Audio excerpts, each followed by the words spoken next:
Yeah, so we're on the webcast now.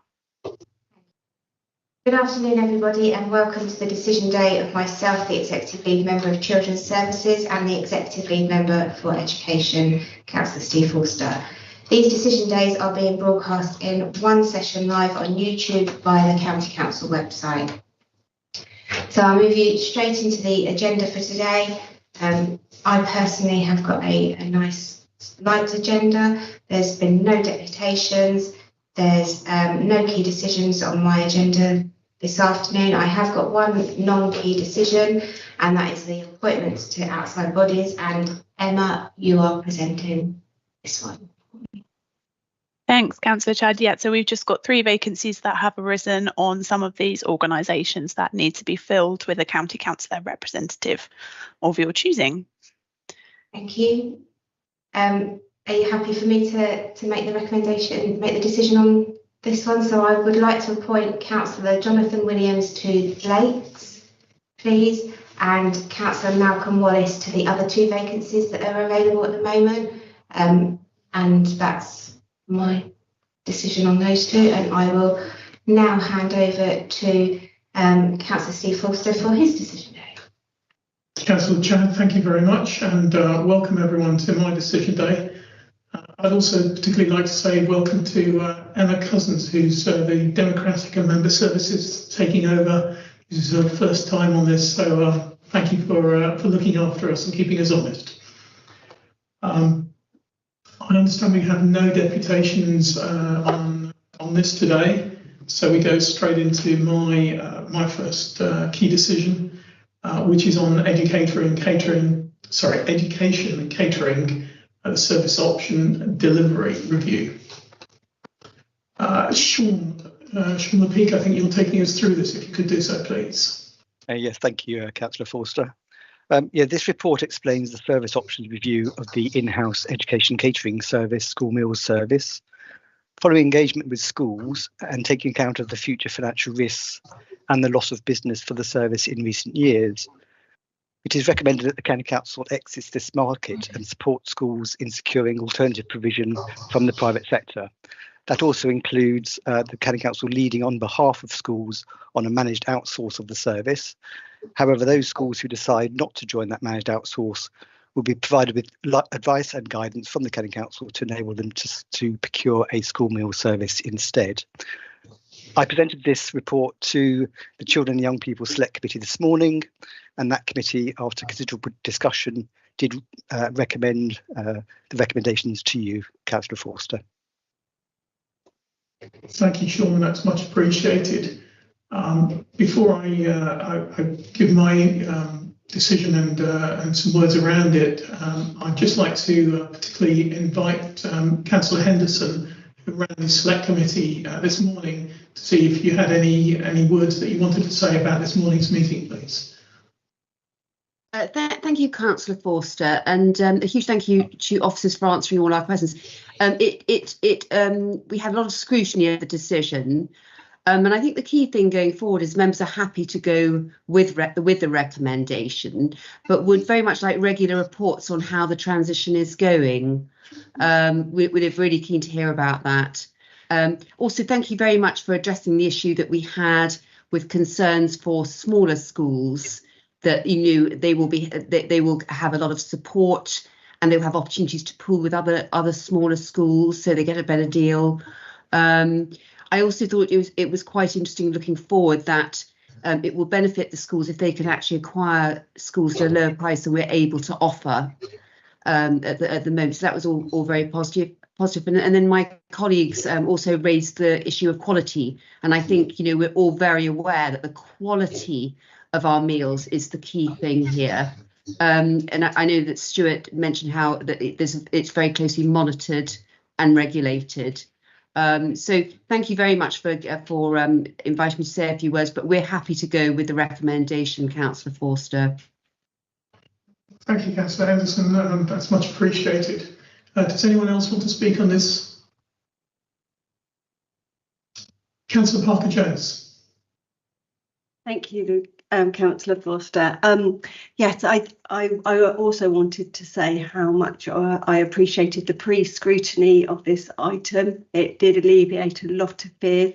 I was very reassured about the responses we heard in regards to quality, and I am pleased we'll be getting it coming back to Select Committee for updates. The only aspect that I think remains a concern for some of our smaller schools is the implications for the maintenance of the kitchen. So I was pleased to hear that they will also be given some advice. But yes, I think it was a very healthy and worthwhile debate this morning. Thank you. Councillor Parker-Jones, thank you very much. And it's really good to get that positive feedback and detailed scrutiny during that meeting. We've had quite a lot of further input as well over the last couple of weeks, including some useful feedback from Southview Federation governing body.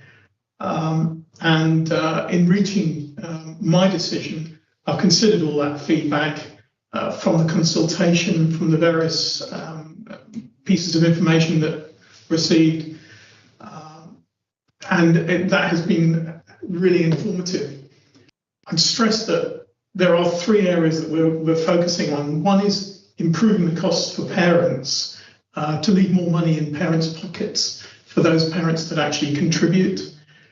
Secondly, lowering the costs for catering to school, because the government funding doesn't fully cover the costs. And by following a managed outsource route, or giving them the flexibility to do whatever they wish and the appropriate support, they would again have more funding to use to spend on the children, their own infrastructure and their facilities. And third, but by no means least, making sure that the council can avoid an increased subsidy and spend its money on, as always, looking after the most vulnerable and delivering the core services that we have to deliver by statute. There was a lot of detail that was covered in the meeting today, and it was interesting to hear some interesting comments, like pizza being the most selected food by children, probably unsurprising, but it was the more relevant technical and concerns that were raised that were really relevant. But ultimately, I've looked at the recommendations that have been put forward, recommendations 1 to 6, and I am happy to approve them as detailed, with the addition of the request that was made by Councillor Henderson, Councillor Porter and a couple of others to provide regular, probably quarterly updates to the Children and Young People Select Committee on the progress as we move forward on the timeframe that was identified. So I'm happy to approve those recommendations. I'd like to particularly thank all the officers who put in a huge amount of work on this, and all the schools and all the parents and others that have provided feedback, which, as Councillor Henderson highlighted, has changed some of the recommendations to ensure that we are moving towards a managed outsource, irrespective of the number of schools that want to take part, rather than the original target of 80%. So that feedback and the consultation has influenced the final recommendations as we put forward. So those are fully approved, and I'd like to thank everyone for their involvement on that.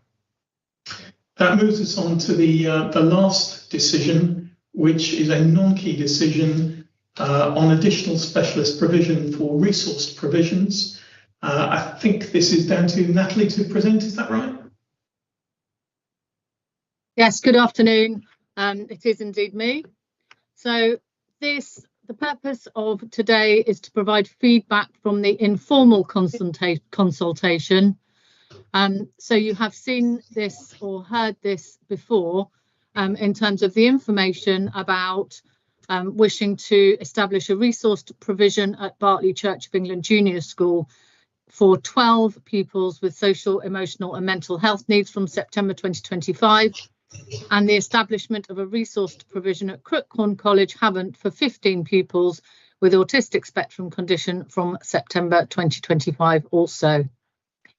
So we went to consultation for both of these proposals. With regards to the establishment of a resourced provision at Bartley Church of England Junior School, the non-statutory informal consultation period took place between the 30th of September and the 23rd of October, and a further drop-in event was held at the school on the 16th of October.